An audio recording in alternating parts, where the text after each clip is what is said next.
Ali Gilbert Ifono, le peuple Kissi, Guinée, Libéria, Sierra Leone, face aux colonisations, résistance et survie. Le chef de bataillon, commandant la région militaire, conduit en personne le 20 octobre à Bekedou un contingent de 100 tirailleurs prélevés sur les effectifs des garnisons de Massanta et de Bofossou. À son arrivée à Bekedou, il constate qu'il était trop tard de contenir l'insurrection sans l'usage de grands moyens. Cependant, pour l'empêcher de se propager, il sollicite et obtient de ses supérieurs l'autorisation d'entreprendre une tournée de police dans le canton de Témessadou. Son passage a eu pour effet de bloquer momentanément l'entrée en scène des villages encore indécis. Il réussit à enlever le gros village de Maha, considéré comme le foyer de l'insurrection, avant de regagner de toute urgence son poste à la suite de l'incursion de réguliers libériens en territoire français par la frontière de Fassangoni dans Massanta. C'est effectivement à Maha où les gens se sont montrés ouvertement hostiles et déterminés à aller jusqu'au bout de leur intention, en l'occurrence chasser les Blancs de chez eux. Le chef de Témessadou, ami avéré des missionnaires, qui s'efforçait d'apaiser les ardeurs au cours d'une réunion anti-française très houleuse, s'est heurté à la fermeté de ses confrères de Maha et Yilandou. Ces derniers lui répliquent sèchement « Inutile de nous soumettre, les Blancs n'ont plus de tirailleurs. Ils ne pourront envoyer contre nous que des captifs armés de fusils dont ils ne savent pas se servir. Ils n'ont même plus d'argent pour acheter des vêtements à leurs soldats. Si nous-mêmes nous refusons de payer l'impôt, ils seront obligés de partir. Si nous refusons de payer l'impôt, ils seront obligés de partir. » Cette réplique des Kissia atteste bien qu'ils avaient comme autre forme de résistance le refus de payer l'impôt, que nous avons classé parmi les formes non violentes, utilisées en dernier ressort. Ils donnent ainsi la preuve qu'ils savent parfaitement à quoi sert l'impôt et ne doutent pas des conséquences de son non-paiement.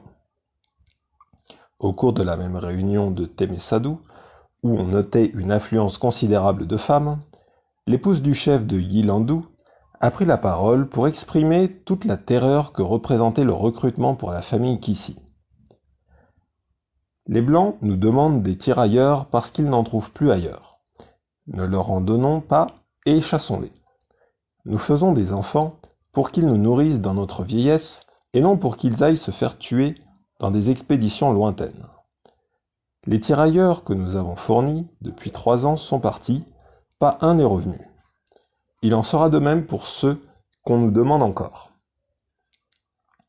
Ces propos incisifs de femmes, fidèlement rapportés par les archives coloniales, témoignent, à n'en pas douter, du rôle majeur joué par la couche féminine dans la lutte contre l'occupation du pays Kissi. Au sujet du rôle et de la place de la femme dans la société Kissi, notre informateur, Joseph Milimuno, ancien catéchiste à Mongo, nous dit ceci. Au Kissi, les femmes ne commandent pas, mais elles peuvent influencer les décisions des hommes.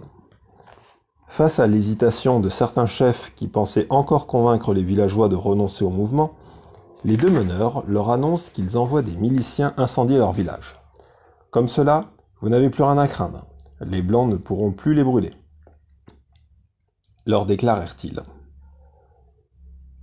Des différentes citations qui précèdent, il y a lieu de noter du nouveau dans les habitudes des administrateurs coloniaux.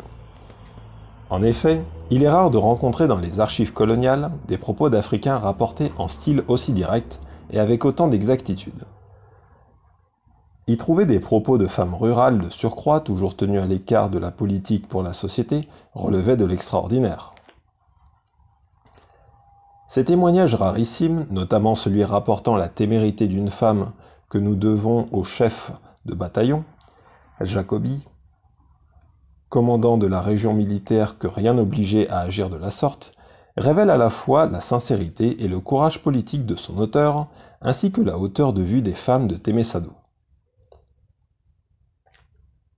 Après l'assemblée, les insurgés ne rentrent pas dans leurs villages respectifs, convaincus qu'ils y seront rejoints par les agents du service d'ordre colonial. Ils se réfugient dans la grande forêt de Sandia et se sont retranchés dans des grottes fort nombreuses dans la région.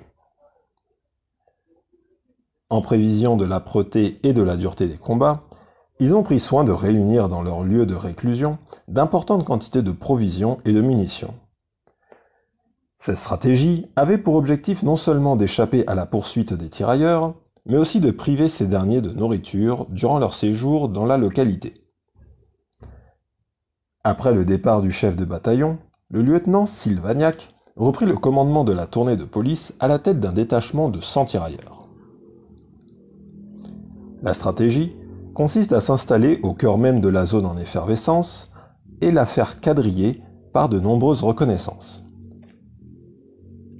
L'une d'entre elles parvient à enlever, non sans peine, le village de Coindou le 31 octobre, tandis que le même jour, l'escorte qui se rendait à Nongoa afin d'y renforcer la sécurité des installations tomba dans une embuscade près de la localité de Tiengioneng. Le 27 novembre, le lieutenant-commandant de la mission de police lui-même échoua dans sa tentative d'attaque du village de Boilo, à 3 km de Mongo. Le lendemain, un autre détachement ne fut pas plus heureux dans le village de Salabandou. Ces échecs successifs des Français ont eu un effet stimulateur extraordinaire sur les populations dans la contrée au point d'entraîner les cantons de Mangala et de Mala encore hésitants dans le mouvement. Tirant les leçons de la situation, le chef de bataillon fait constater que les opérations étaient conduites sans ordre, sans plan, et qu'il y eut un gaspillage de munitions sans commune mesure avec les résultats fort mitigés obtenus. En conséquence, il décida de procéder à une révision du dispositif technique. Le lieutenant Salvagnac a été remplacé par le lieutenant Husson à la tête du secteur Kissien. Cet officier, qui fut précédé d'une réputation d'homme intègre, courageux et pondéré, rejoignit immédiatement Bekedou, où il arriva le 14 novembre. Il prend directement le commandement de la tournée de police et dans la foulée réussit du 17 au 21 novembre à enlever ou détruire 14 villages qui passaient pour dangereux et imprenables par ses prédécesseurs. Malgré cette entrée fulgurante en scène de l'officier, les Kissias ne se laissent pas intimider. Par petits groupes et par assauts répétés, ils ont continué à défier les colonnes de tirailleurs. Face à l'opiniâtreté affichée des insurgés, Husson change sa stratégie sur orientation express des missionnaires. Il se rend à Coindou, où il fit couper de nombreux plants de collatiers, déjà en production, transportant ainsi la guerre sur un autre plan, celui économico-social, tout aussi redouté par les Kissias. En effet, au Kissi, le collatier, outre qu'il représente une source de richesse, est considéré comme une plante sacrée dont les graines entrent dans la plupart des rites traditionnels. Mariage, consultation d'oracle, accueil d'autres, ordalie, offrande. C'est donc dire que la démonstration extrême qui venait d'être faite, démonstration conseillée de toute évidence par les missionnaires, n'a pas manqué d'effets psychologiques sur les combattants. Dès le lendemain déjà, la tension a baissé d'un cran, et une trêve unilatérale fut momentanément observée dans tout le canton afin d'analyser le nouveau front. Les Kissias ont convenu de la poursuite de la lutte, quitte à refaire leur plantation de collatiers une fois la victoire conquise. Le 7 décembre de nuit, un commando se rendit à Mongo et enleva 2 filles du chef de village, Madindi, ainsi que la femme de son fils, en représailles de ses relations très décriées avec les missionnaires. Les tirailleurs, qui avaient profité de la trêve pour retourner à Bekedou, durent revenir en catastrophe sur les lieux pour aider à retrouver les éléments kidnappés.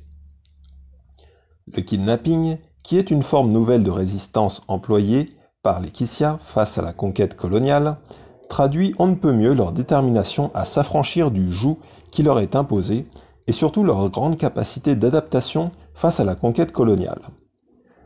Pour semer les auteurs des recherches entreprises, les ravisseurs mirent le feu au village de Dakadou, qui avait déjà fait sa soumission. Le même jour, tout à fait au sud de Temessadou, ce sont 200 alliés du canton de Mangala, sous les ordres de Tambayira, frère du chef de canton, qui incendient les postes de douane de Nongoa, en dépit de l'impressionnant dispositif de sécurité qui y avait été déployé. Plus au nord, les gens de Temesadu menacent de détruire les localités soumises de Mala et de Mangala si leurs habitants ne rejoignaient pas les rangs. Non loin de là, ce sont les agglomérations de Kouakoro et de Komasadu qui sont assiégées par un groupe d'insurgés. Le lieutenant lui-même en mission de ratissage à Nongoa apprit à son arrivée sur les lieux qu'un important mouvement de dissidence s'était emparé du village débarcadère de Sorodu, au sommet du mont Tongi, et qu'il s'y était solidement retranché. La section de réserve fut immédiatement jetée sur cette position qu'elle neutralise avec beaucoup de difficulté. Tout était si bien orchestré que les forces de l'ordre ne pouvaient efficacement intervenir. Cette prolifération de foyers d'insurrection qui éclatent partout et presque au même moment préoccupe sérieusement les autorités militaires qui durent se retrouver le 15 janvier 1915 à Gbekedu pour une appréciation technique de la situation qui était en passe de devenir un bourbier de la honte. Au nombre des contre-performances, le lieutenant fait remarquer que Gbekedu est toujours coupé des autres postes du reste de la région militaire. Les services générateurs de recettes publiques, les postes de douane, en l'occurrence ainsi que l'impôt de capitation, sont quasiment paralysés. Les activités des missionnaires de Mongu sont réduites à l'intérieur de leur établissement. Parallèlement, les Kissia se montrent plus audacieux et agressifs. Au sortir de la rencontre, le lieutenant Housson annonça qu'il entendait jouer sa dernière carte d'officier expérimenté et qu'en cas d'échec, il prendrait sa retraite anticipée. Il y allait de son honneur et de tout le bien qui est dit de lui.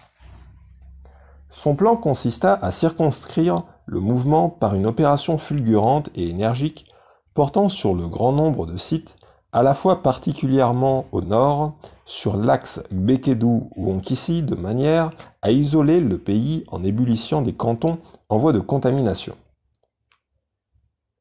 Toute l'opération devait impérativement s'étendre du 17 au 21 décembre.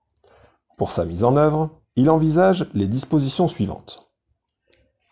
Le lieutenant commandant la 3e brigade poursuiva le programme de ratissage et de pacification dans le Temesadu. L'adjudant Laguens, avec 10 tirailleurs et des partisans Loma, s'occuperont de réduire les poches de guerriers dans la zone comprise entre Makona et la route de Gbekedu-Nongoa. Il tiendra toutes les pistes en direction de la Makona afin de prévenir toute fuite vers le Liberia. Lui-même se déportera sur le sud de Temesadu et se positionnera en un point d'où il pourra faire agir alternativement et simultanément sur les cantons alliés de Mala, de Mangala et de Bambou, le détachement qu'il dirige, c'est-à-dire l'adjudant Nikar et les 106 tirailleurs. À la vue de ce dispositif absolument terrifiant, les combattants Kissia, modestement armés, prennent peur et renoncent à la guerre. Ils signent ainsi leur capitulation et le lieutenant Husson crie victoire. C'est la fin d'un soulèvement qui aura duré 2 années.